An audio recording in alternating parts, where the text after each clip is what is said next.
Hey, what's up good people? Welcome to episode 5 of PWND. Yeah, I know that this episode is slightly delayed and I apologize for it, but I shall just start off today's episode by asking you this question. How many of you guys actually fancy yourself a uniquely tinted colored clear blaster? Like for example this red tinted Nerf Maverick. Now, in order to prove to you guys that this is not a paint job by spraying like some candy color or some clear colored paint over it, okay, I will show you the functions of the blaster. And as you can see, I've done the user mods to it. That's the Russian roulette mod or the drop mod. It functions perfectly fine. Priming is also, a kinch, not a problem at all. And I will show you guys a firing demonstration very quickly. The standard mods are performed on this Maverick. This actually is a really old Maverick of mine. I think, in fact, this is a GameStop version of the clear Maverick, and it's the first one that I actually got. The clear version, I mean, not my first Maverick. But the mods that have been done to it, like removal of the ARs. I actually added a few like washers over here so I could push the turret back a little bit. I've double springed it. That's about what I did. And as you can see, the orange here on the inside piece, this I don't know, this plastic piece is holding on to it, has already faded over time. And partly one of the reasons why this blaster is a bit darkish, I guess a bit grayed out, is because well, in my country it's pretty humid here, so humidity levels kind of affected the clear plastic and made it a bit grey, and that affected the tinting color when I was actually tinting the blaster. So yep, let me just give a firing demo before I carry on speaking more about the tinting process. Right, so this one is actually an FDL dart. This is a Tiger dart. This is a Spitfire suction tip dart. Now I have a Nerf Streamline. I have a white foam felt tip Stefan, and I have a pink foam felt tip Stefan. Okay, so here we go. Let me just load all this in, and I will try to do this because I haven't done this in a long time. Spin it, and yep, that's in. So now I'm just gonna fire it off.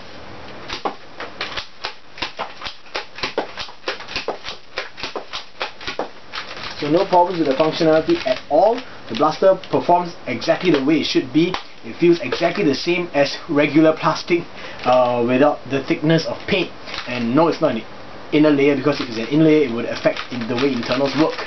So if you guys are actually interested in how I actually went ahead and did the tinting process, stay tuned for the next part. But before I actually show you guys the video, I would like to just reiterate, or actually I just want to stress to you guys that when I filmed this video, it was my first time actually trying to tint a blaster, and well, it turned out fine, and therefore that is why I'm sharing this process with you. I actually picked up this process and the idea from one of the veteran modders on Nerf Revolution, Buffdaddy. And Buffdaddy actually first did a purple tinted recon that I thought was pretty sick.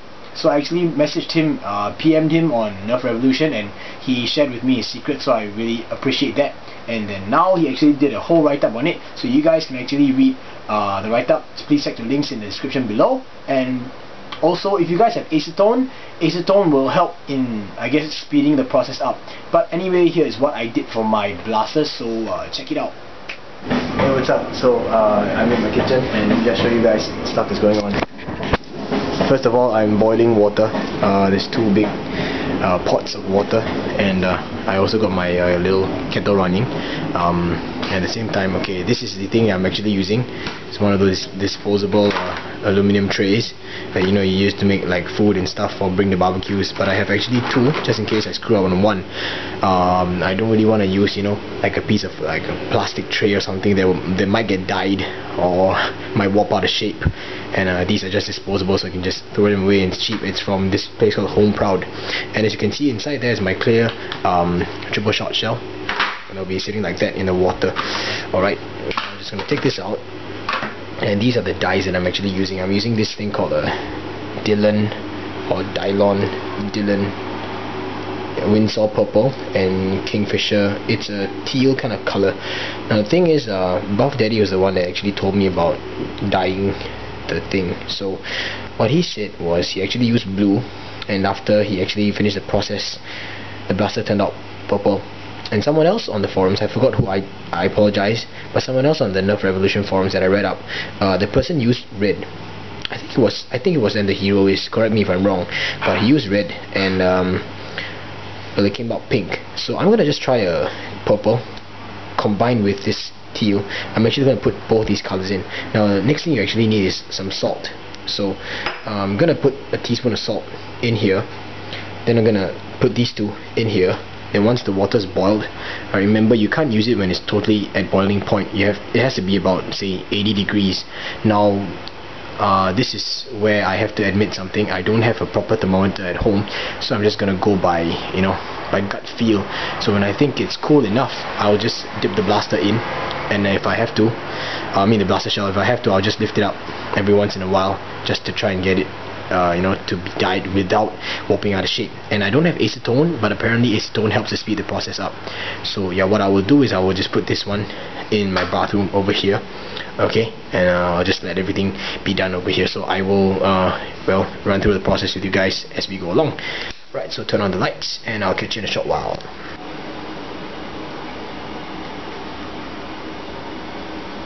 So always wear rubber gloves, okay?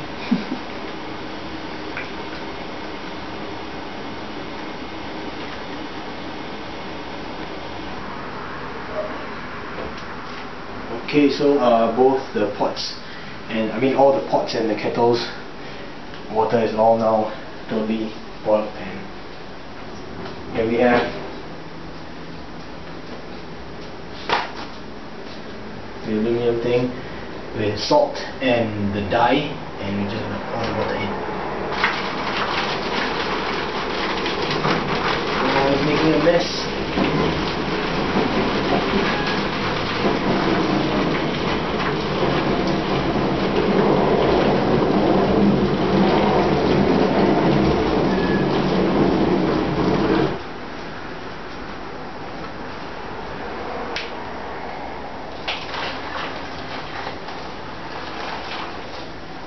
Okay, should be alright.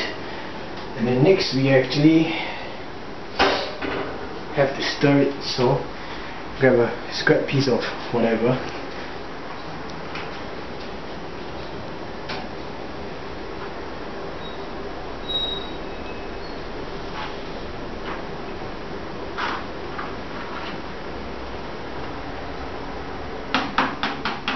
Okay, that should be thorough enough, but you can see this is actually a Titan pump shaft and under the pump head, and yeah, well, it's dyed purple. Now I'm just gonna put my blasters in post now. So I got a pair of pliers that I can actually use to pull out the blaster shells.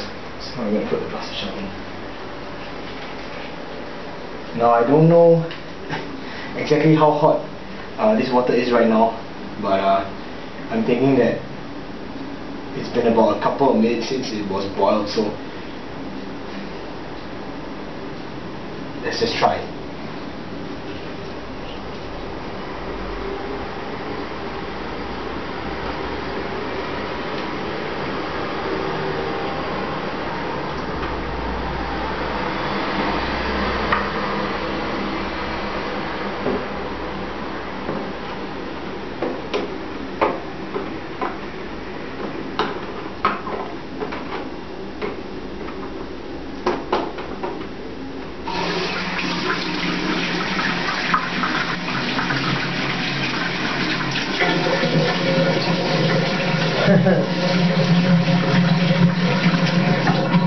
Oh, see, it's really purple, and this is hard plastic, so let's check on that again. Whew. It's really warm.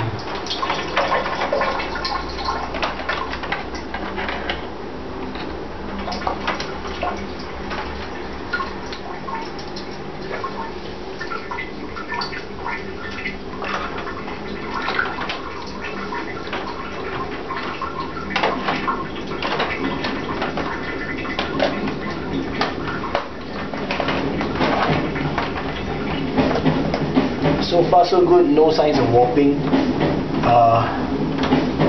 I think I will add a little bit more hot water to this thing, just for a couple of minutes.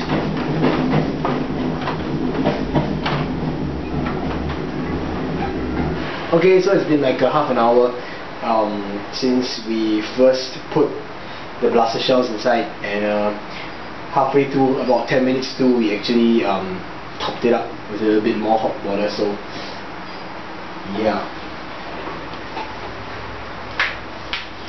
I think the half an hour should be enough. As you can see, it's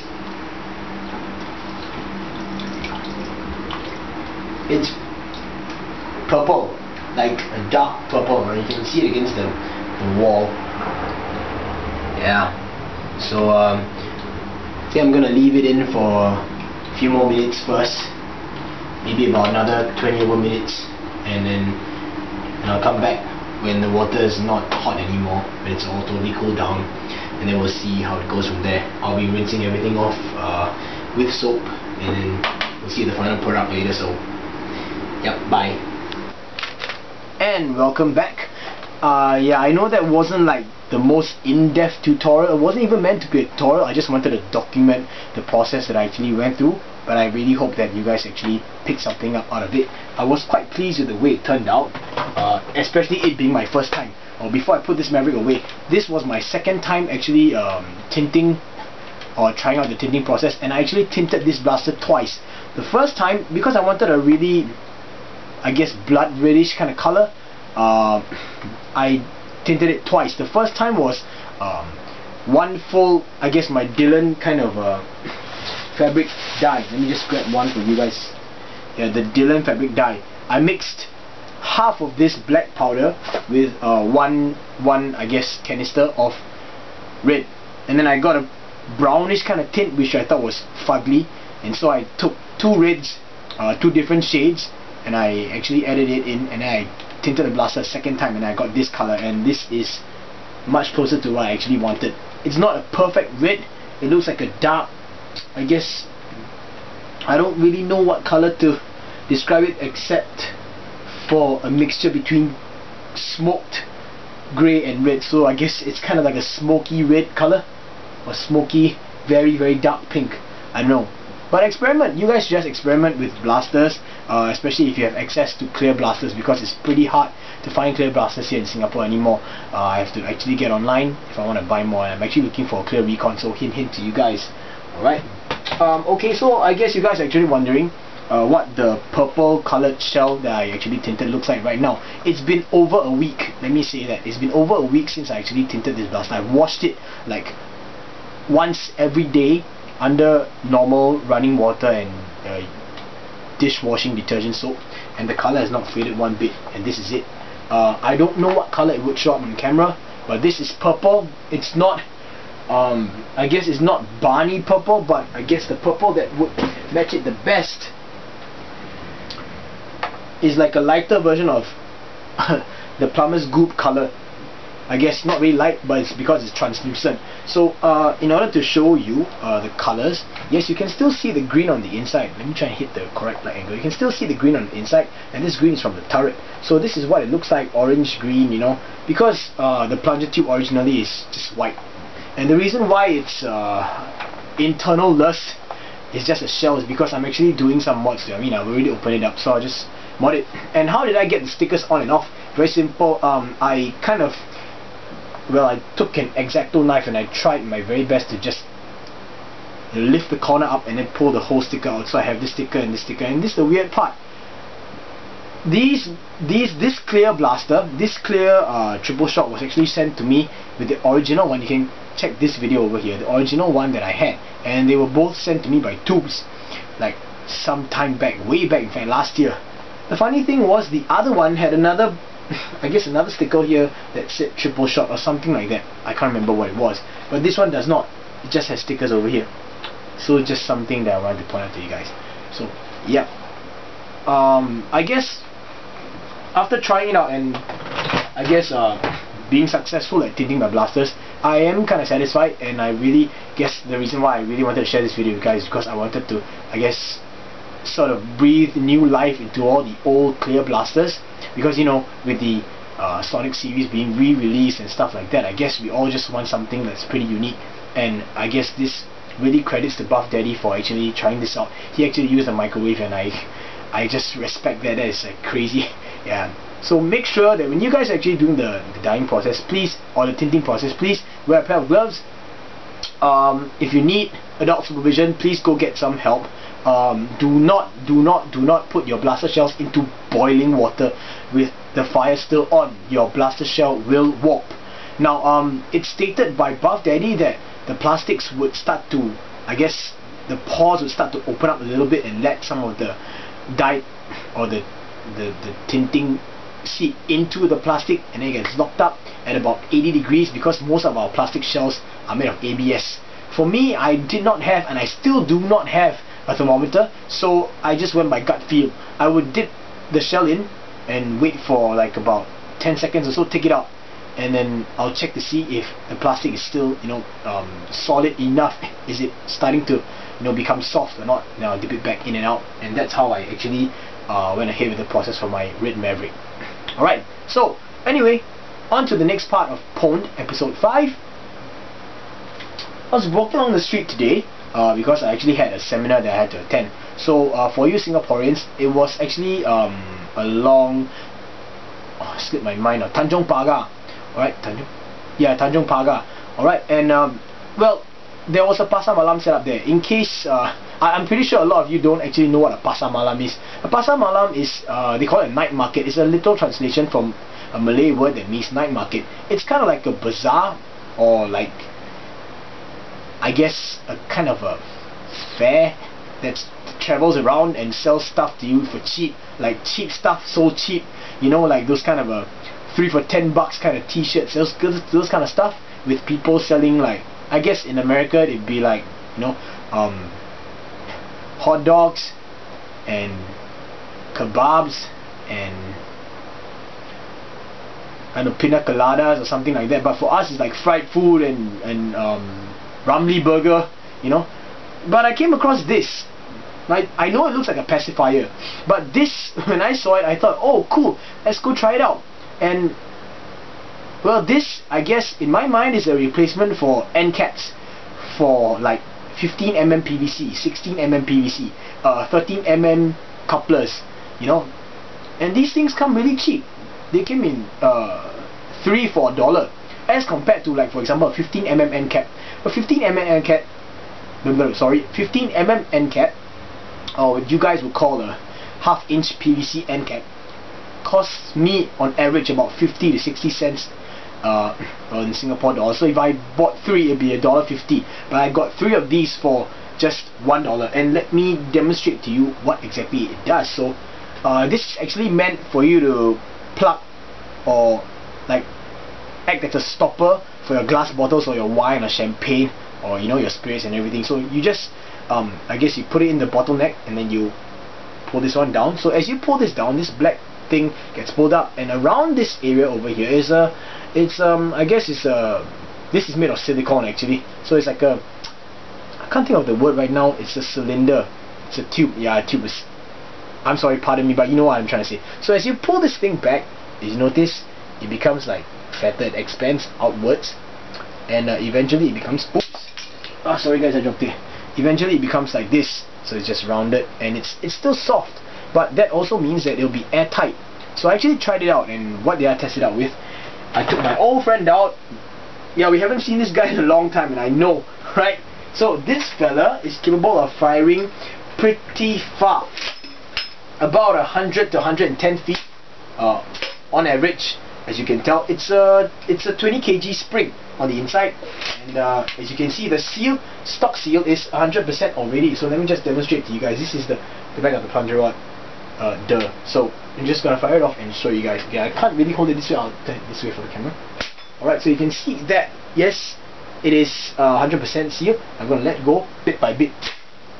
Okay, that's all. It was that short. I'm sorry, I apologize for that. But anyway, so yeah, so now you guys know that yes, it's 100% sealed. So let me show you guys when I use it with this. Okay, this can actually withstand the entire pressure going down when I squeeze the trigger, and it will not pop out. And at the same time, it will hold the air output, and will create a 100% perfect seal. Prime this thing.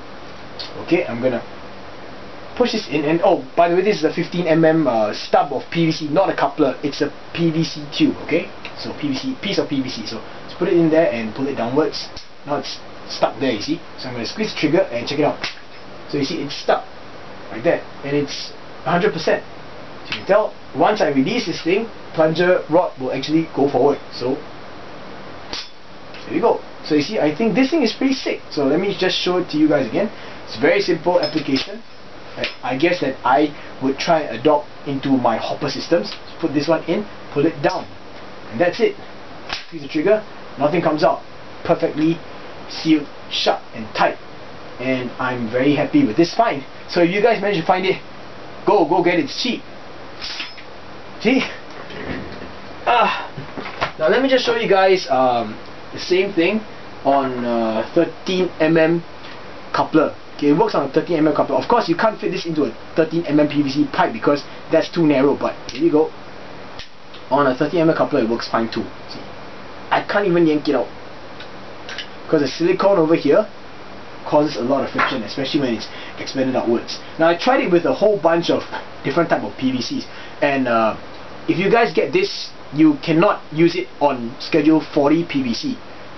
Don't talk about schedule, let's not talk about schedule 80 PVC, but schedule 40, no, the walls are too thick. So it has to be thin wall 15mm, and it can also be thin wall 16mm PVC.